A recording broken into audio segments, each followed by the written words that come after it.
Bom, vamos lá. Com relação ao relatório do senador Alessandro Vieira, há pontos extremamente positivos em relação ao texto que foi apresentado aí pela Câmara, pelo deputado Derrite. Eu acho que o principal deles, na minha opinião, é a classificação de facção criminosa como organização criminosa, tá?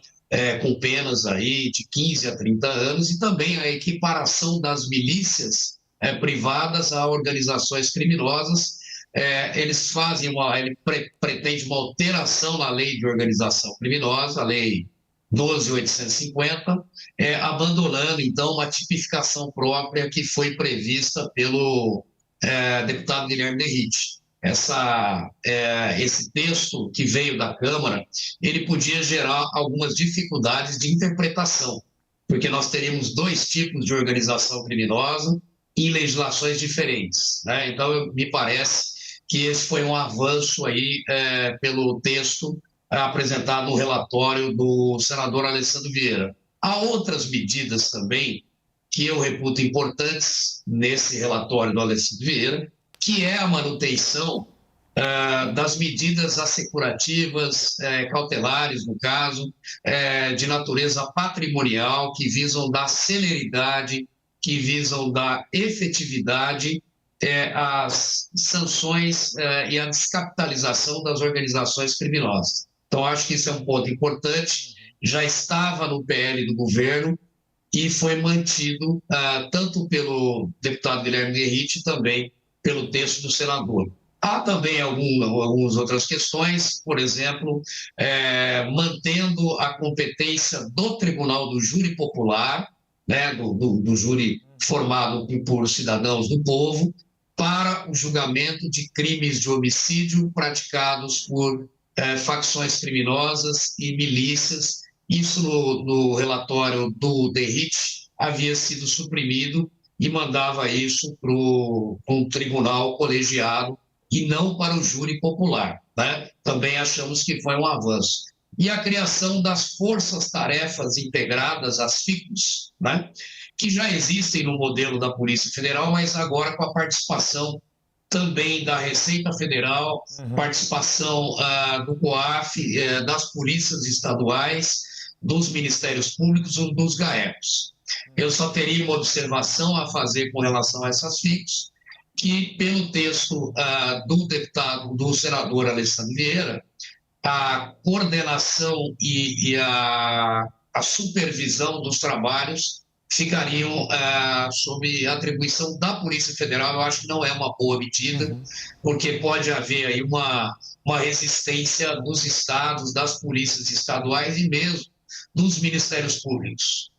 Pois é, eu queria abordar exatamente este ponto com o senhor, doutor Lincoln, do quanto o projeto consegue avançar em integração das diferentes instituições que enfrentam o crime organizado, ou se, até diante do contexto político que a gente tem vivido, governadores de estados importantes, dos dois estados que são pelo menos os estados de onde surgiram as principais facções criminosas, São Paulo e Rio de Janeiro, com resistências às medidas propostas pelo governo federal. Eu acho que a criação das forças-tarefas, as FICOS, né, é uma boa medida e se fizer isso com a presença, como eu disse, não só das forças federais, principalmente da Polícia Federal, mas também dos órgãos de controle, da Receita, do COAF e principalmente das polícias estaduais, dos ministérios públicos, é uma boa medida.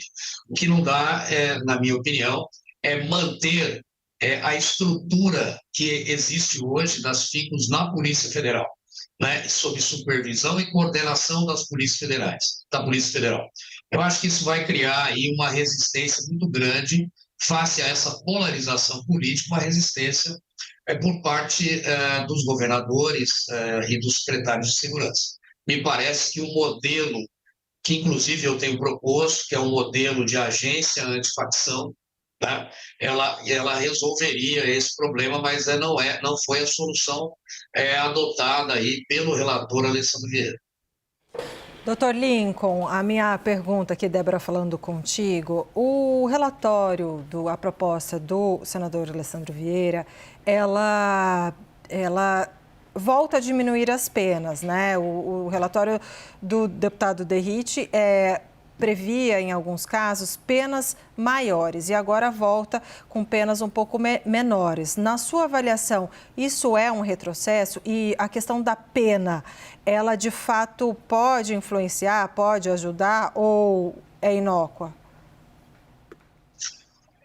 Houve uma redução, sim, né? O DEIT previa apenas de 20 a 40 anos, né? Para as organizações criminosas ultraviolentas.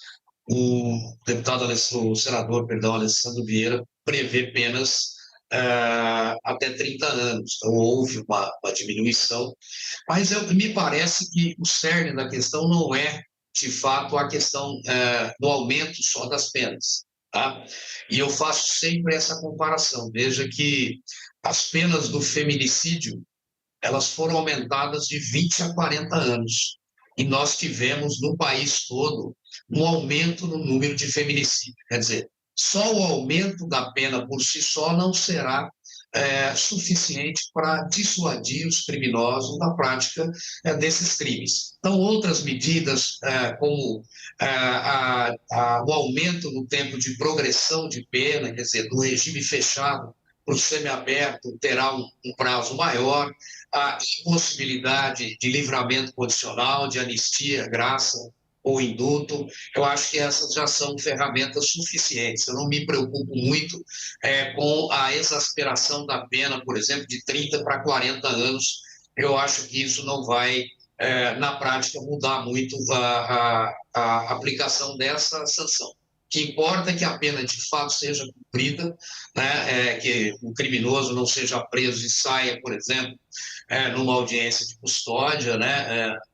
E a pena de fato seja cumprida, mas não é, como eu disse, só o aumento da pena que vai dissuadir o criminoso de agir. Nós conversamos com o promotor de justiça de São Paulo, Lincoln Gaquia, uma das autoridades que mais entende que enfrenta o crime organizado no Brasil. Doutor Lincoln, muito obrigado mais uma vez, um bom fim de semana. Obrigado, boa tarde a todos e um bom fim de semana para vocês.